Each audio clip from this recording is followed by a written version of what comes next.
자, 이번엔 법무부에 신설된다는 새로 만들어지는 부서죠. 공직 후보자 관련해서 인사정보관리단은 얘기로 넘어가겠습니다. 앞서 리포트에서는 왕수석 폐지하겠다면서 왕 장관 나오는 거 아니냐 이렇게 좀 요약을 해놓기도 했던데 일단 주요 골자를 좀 소개를 해주시고 간단히 요약을 하면 어떻습니까? 이제 인사검증을 공직자 인사검증을 법무부에서 하겠다 이런 거 아니겠습니까? 예, 그런 얘기죠. 네. 근데 좀 더 정확하게 이야기하면 고위공직자 후보자에 대한 정보 수집 관리를 이제 이곳에서 담당하게 하도록 한다. 이제 그런 이제 얘기고요. 네. 결과적으로 최종적인 인사 검증은 역시 뭐 그 대통령실에서 할 수밖에 없을 겁니다. 과거에도 그랬고 그렇기 때문에 공직기강 비서관이 일단 이번 정부에서는 그 역할을 지금 맡을 것으로 지금 네. 예상이 좀 되고 있기 때문에 그쪽에서 이제 대통령에게 보고를 해서 최종적으로 결정 내리는 그런 방식을 이제 택할 가능성이 좀 높지 않나 이렇게 생각을 합니다. 그와 관련해서 이제 법무부에서는 그야말로 이제 기초적인 이제 조난 자료라고 얘기를 하죠. 우리가 그 개인에 대한 이제 여러 가지 이제 특히 비위 관련한 여러 가지 의혹이라든가 그런 정보가 있으면 수집해서 대통령실에 이제 그 자료를 만들어서 보고하는 그런 역할을 맡게 되지 않을까 이렇게 생각을 합니다. 네, 일단 그래서 이제 이게 대통령 공약이기도 했고 법무부가 관련 법령 개정에 나서기로 했거든요. 그래서 이제 개정안 마련하기 위해서 입법 예고 기간을 둔 건데 내일까지 이틀이에요. 오늘은 다 갔고요. 이런 부분들 포함해서 그러다 보니 윤건영 의원 같은 경우는 법적으로 좀 문제가 있다 이렇게 또 지적하기도 하고. 그렇죠. 그러니까 시행령을 바꾸는 거거든요. 네. 그러니까 시행령은 대통령이 할 수 있는 부분입니다. 근데 첫 번째로 지적하신 것처럼 입법 예고 기간이 보통 40일이에요. 40일 동안 입법 예고를 해서 의견도 듣고 여기에 대해서 시민사회단체가 무슨 또 의견이 있으면 내고 이러면서 의견을 잘 조합해서 시행령이 정말 적법한 건지 하는 부분에 대한 검토가 필요하지 않겠습니까? 근데 25일까지 하겠다고 오늘 발표를 하셨어요. 그러면 하루 이틀밖에 안 되는 거잖아요. 입법 네. 예고 기간을. 그러면 충분히 수기해서 검토할 수 있는 시간이 부족하다는 것도 문제가 된다고 볼 수 있고요.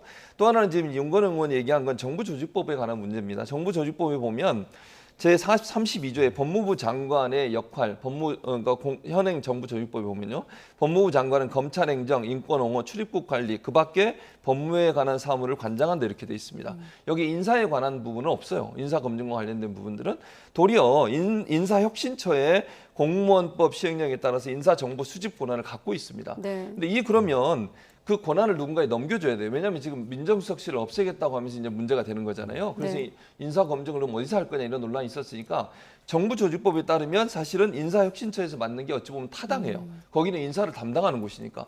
근데 이거를 법무부에 넘기기 위해서 인사 그 시행령을 대통령령으로 바꿔서 하겠다고 하는 것이 정부조직법에 위반될 수 있다는, 즉 상위법을 범위를 벗어난 시행령의 어떤 개정이다라고 하는 문제를 제기하는 거죠.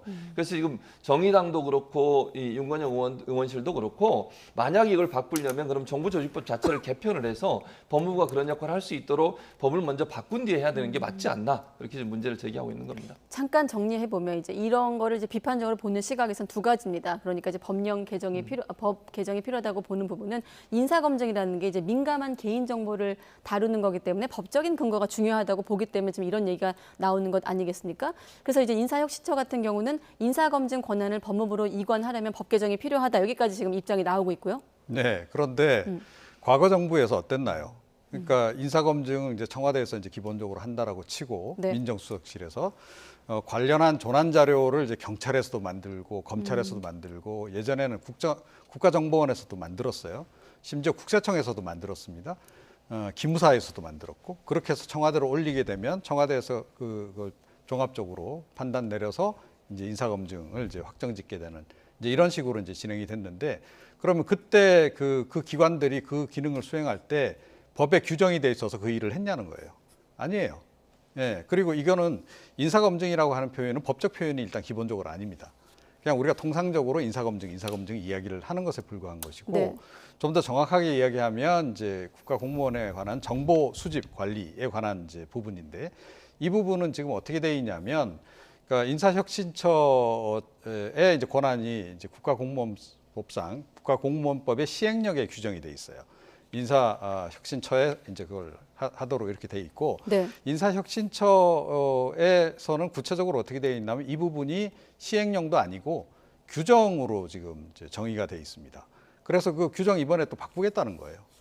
그래서 기존에는 이제 대통령실 그러니까 청와대 이제 비서실장에게 일부 권한을 위임할 수 있도록 이렇게 해놓은 부분이 있는데 거기에 이제 법무부도 포함시키겠다라고 하는 거예요. 그래서 법적으로 볼 때 적어도 법 형식적으로 볼 때는 전혀 문제가 없다. 그리고 만약에 법적인 부분을 이런 식으로 따지기 시작한다. 뭐 예를 들어 정부조직법까지 이제 바꿔야 된다라는 논의로까지 간다라고 하면 과거 정부 부분도 함께 이게 좀 거론이 될 수밖에 없다. 이건 논란이 뜨거워질 수밖에 없다. 이렇게 그러니까 생각합니다. 지금 말씀하신 부분에 부가에서 제가 설명을 드리면 말씀하신 대로 인사혁신처는 국가공무법 시행령에 따라 인사정보 수집 권한을 대통령 비서실장한테 위임을 했어요.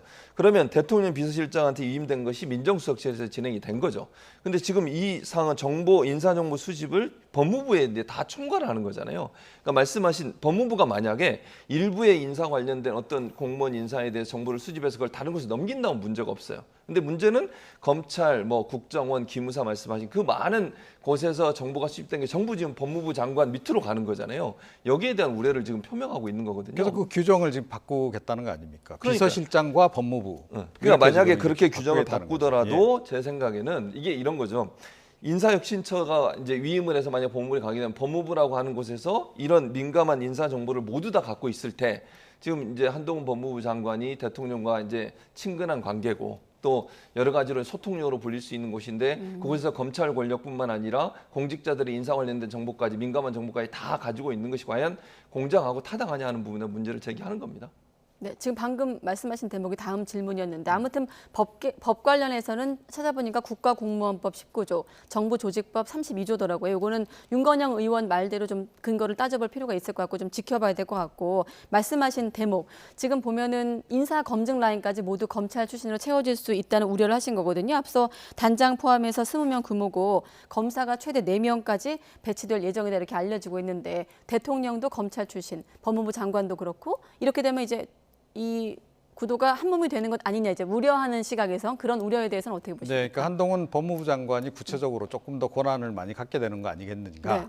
그러니까 과거에 이제 민정수석 같은 경우에는 뭐 청와대 내에서도 늘 왕수석이라고 불렸고 그 가장 큰 힘은 이런 정보력에 이제 기반을 둔 거였기 때문에 결국 이 정보와 관련한 기능을 법무부 장관이 이제 갖게 될 경우에 법무부 장관 힘이 좀 과도해지는 거 아니냐 그런 이제 우려가 있을 수 있어요. 네.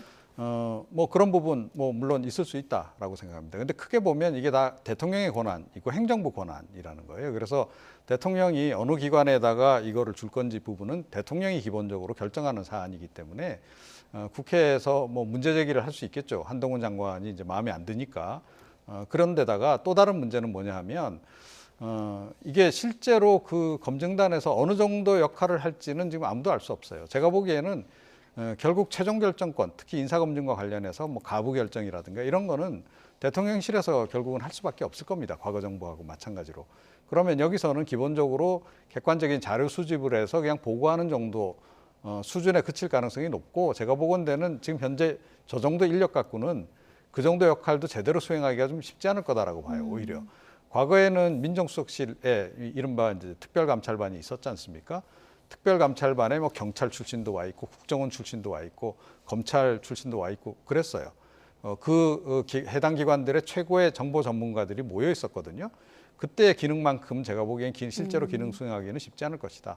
이렇게 봅니다. 자, 그러면 이렇게 한번 질문 드리면 자, 입법 예고한 법령이 원안대로 시행이 돼서 장관의 이제 권한이 어느 장관보다 좀 거대해진다면 그걸 좀 통제할 장치, 후속 어떤 절차 중에 좀 그런 장치를 좀 마련한다면 어떤 대목이 있을까요? 뭐 지금 상황에서 만약 그렇게 된다고 하면 그걸 견제할 수 있는 장치를 만들기가 어렵죠. 다른 어떤 예를 들면 법무부 장관은 검찰을 이제 지휘 감독하는 그런 자리잖아요. 네. 거기에다가 고위공직자들이나 공직자들의 인사검증 자료까지 다 갖게 되면 상당히 거대한 권한을 갖게 되는 거예요. 근데 어떤 것이든 권한이 한 곳에 집중되는 건 상당히 위험한 겁니다. 그게 어느 한쪽에 치우치게 되면요, 힘의 균형이 어느 한쪽이 기울이게 돼요. 그런 부분은 좀 문제라고 저는 생각하고 지금 이렇게 되면 어떤 방법으로도 견제할 수가 없어요. 예전에는 검찰이나 법무부를 견제했던 게 민정수석실이었어요, 사실은. 그러니까 뭐 결탁하면 문제지만 서로 견제할 수 있도록 힘의 균형을 좀 나눠줬다고 하면 지금 민정수석실 없는 상태에서 법무부 장관에게 과도한 권한이 집중된다고 하면 그 막강한 권한을 견제할 수 있는 어떤 조직이나 세력도 없기 때문에 그것 때문에 더 위험성이 높아진다. 그렇게 볼 수 있겠죠. 저는 저 부분에 동의하기가 어렵습니다. 그러니까 국회는 뭐 하냐는 거죠. 예. 오히려 과거에 더 통제하기가 어려웠죠. 예를 들어서 그 정무수석실 정무위원회에서 청와대 그 관련한 인사들 부를 때 민정수석은 출석을 안 하는 게 거의 관례였어요. 기억하실 겁니다. 그죠?